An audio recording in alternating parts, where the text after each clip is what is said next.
কেটে দিয়েছে, তার জন্যে যে কটা আছে আর কি সেগুলোকে এই দূরে ওগুলোকে আলাদা করে দিয়ে সব কাপড়গুলো গোছাতে বসলাম।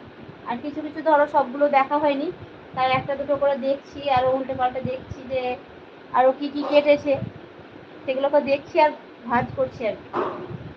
আলমারি থেকে সব বার করেছি করে।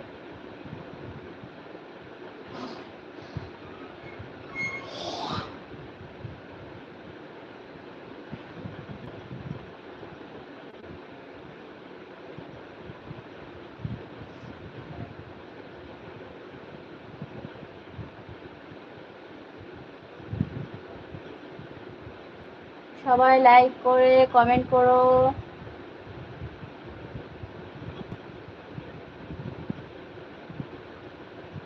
সবাই লাইক করো, কমেন্ট করো সবাই।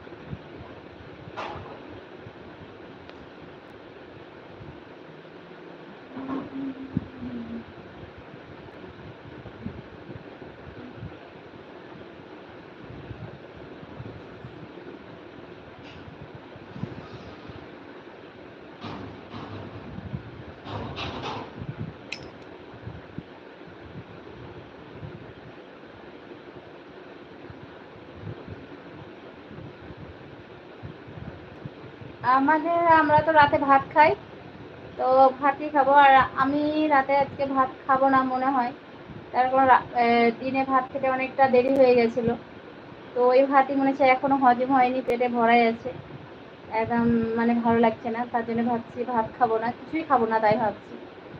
দেখা যাক 10টা 10:30 বাজুক, তার ভিতরে যদি খিদে লাগে তখন খাবো, তো এখনো খাওয়া দাওয়ার চিন্তা নাই।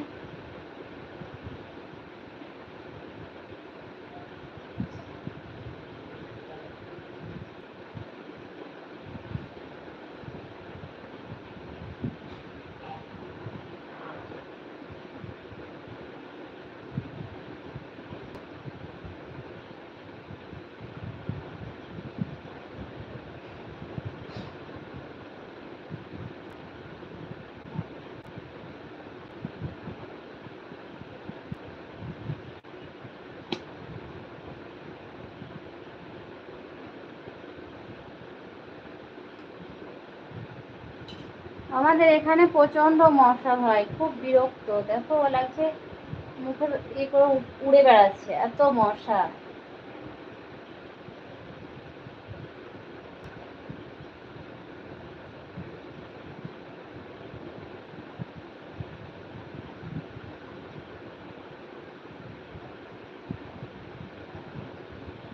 কি ব্যাপার, কেউ কমেন্ট করছে না, যে মনে হচ্ছে বড় ভাগনা। হ্যাঁ ভাই, তোমার বড় ভাগনা পড়াশোনা করছে আল্লাহর রহমতে, ওর পড়াশোনা চলছে।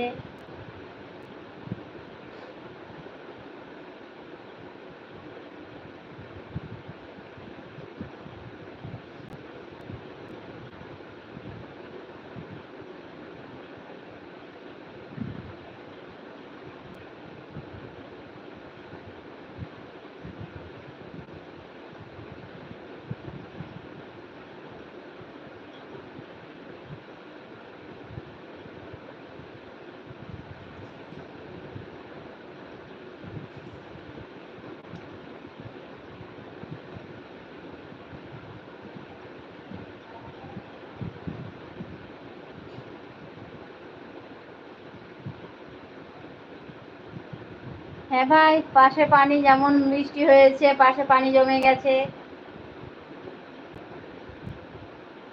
তবে এখন অনেক ঘর হয়ে গেল আমাদের এখানে, আরো অনেক কটা ঘর হয়ে গেল, তো আশা করছি এবার রাস্তাটা হয়ে যাবে, তো আল্লাহর রহমতে এখানটা তাও ভালো হয়ে ঠিক হয়ে যাবে তখন।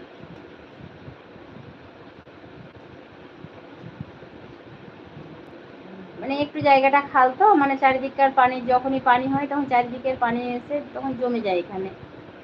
আর আগে জমতো না, তার কারণ একটা ড্রেন ছিল, ওটা দিয়ে পানি চলে যেত, তো এখন ওই ড্রেনটাকে বন্ধ করে দিয়েছে সব ঝগড়া করে দিয়ে, তার জন্য ধরো পানিটা বেশি জমে যাচ্ছে, না তো আগে জমতো না এরকম ভাবে।